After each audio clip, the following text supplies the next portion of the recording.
So maybe you can see why, after he serves this sentence, he feels invincible.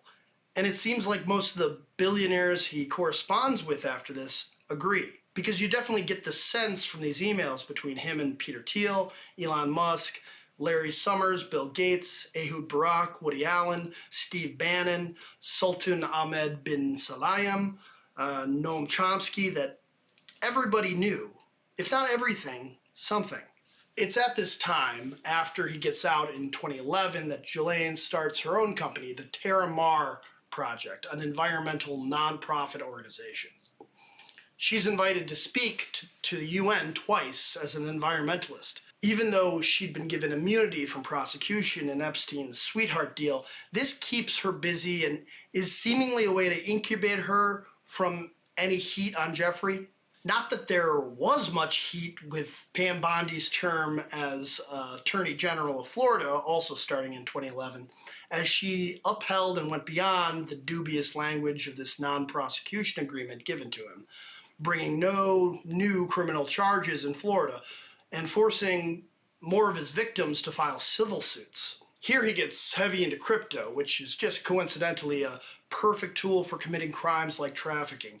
He funneled over $800,000 into the MIT Digital Currency Initiative through a Japanese venture capitalist named Joey Ito, and even propped up Coinbase and Blockstream with his own money when they otherwise might have been in trouble.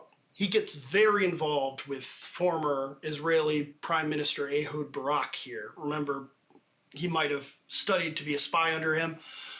So much so that his New York residence was under Israeli surveillance between 2013 and 2015.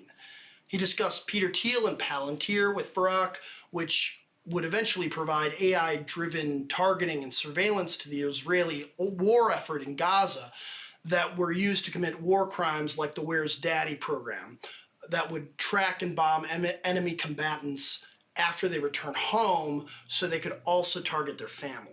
Shortly after this, he bought Great St. James, another private island in the US Virgin Islands. And then there's all the contacts he had leading up to the 2016 election in the right-wing media apparatus.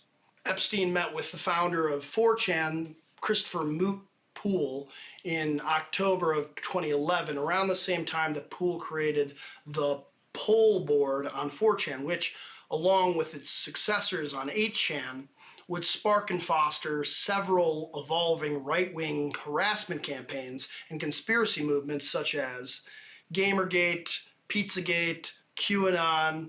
The same communities would ultimately also gin up COVID denial and vaccine hysteria culture during the pandemic.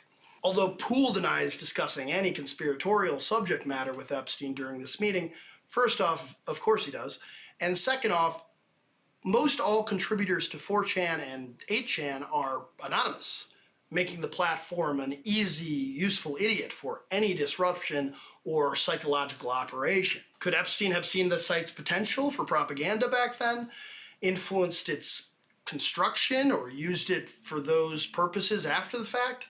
While many details in Pizzagate or QAnon resemble Epstein's own crimes and correspondence, and remember how much they actually do love pizza, it also seems to run cover for himself and Donald Trump by exclusively targeting Democrats. Without more investigation, however, again, it's impossible to know. We do know that Steve Bannon, as financier for internet gaming entertainment, saw and described the political potential of Gamergate early on, which would go on to spawn the rest. According to author Michael Wolff, Bannon and Epstein would meet shortly after the election in 2016. Is that true? Again, when certain people meet is difficult to nail down. Either way, in 2016, Trump does get elected, and Epstein is instantly sending an email to Bill Gates saying, "People from the new administration coming," and Bannon and him become best friends and close political co-conspirators suspiciously quickly. Epstein would correspond with Bannon about Brexit, about global realignment based on tribal politics, just as Bannon is attempting to prop up far right-wing movements throughout Europe, possibly funding it in part with Epstein's crypto connections and And just as that's happening, Bannon starts to work on a document to rehabilitate Epstein's image. Who knows what terrible things they did together during that time, or what they could have eventually done to further ruin our world, because thankfully in 2019 Epstein is arrested again, this time on trafficking charges by the FBI, then headed by FBI Director Christopher Wray, whom then President Donald Trump often had a strained relationship with. And then he seemingly, suddenly, dies in prison. And wouldn't you know it, a bunch of stuff here is super fishy. So again, what do we know? On July 23rd, 2019, while in prison awaiting trial, Epstein had an altercation with his roommate, the nature of which is disputed. His roommate said that Epstein had attempted, and I'm using a different word because I'm unclear on the rules here, suicide. Epstein said the roommate had attacked him.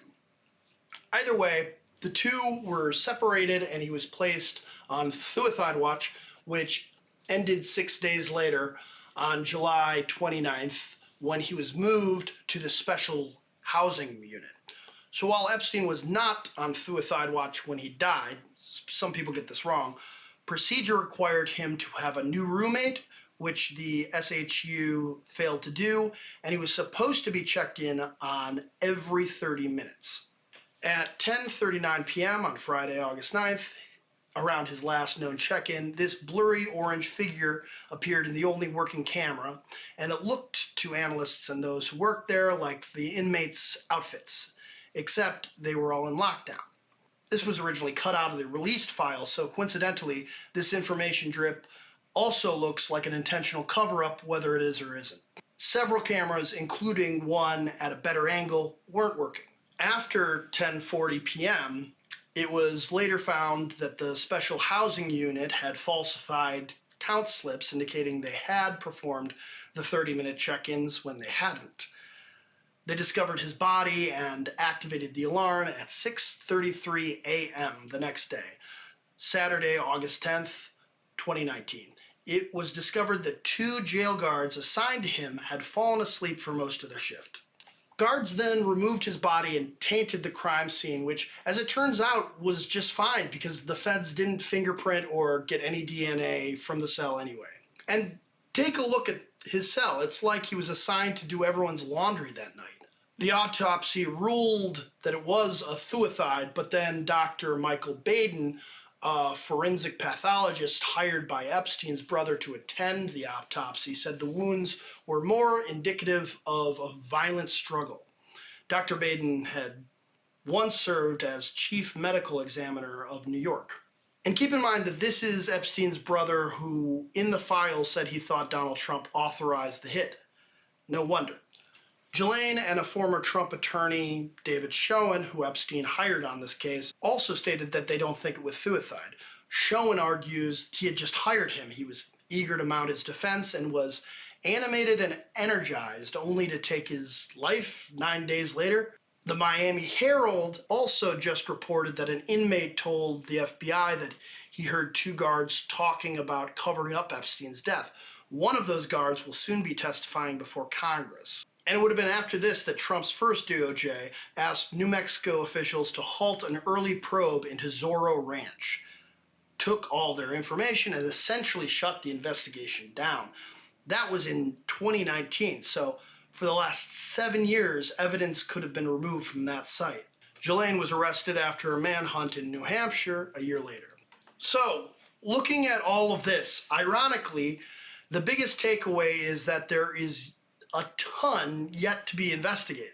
In addition to the millions of files they tried to keep from the public so far, the Telegraph has reported that there are documents that indicate that Epstein paid private detectives to remove computers and equipment from his Florida home and kept them in storage units all across the United States prior to his first arrest, with at least one of these units being given regular payments up until his death. Search warrants reviewed by the newspaper suggest that at least 6 of these storage units were never raided by the U.S. authorities, and the FBI declined to say whether they were ever searched. There's also a list of Epstein's victims who have made it clear to Congress that this DOJ will not interview them or even respond to their requests.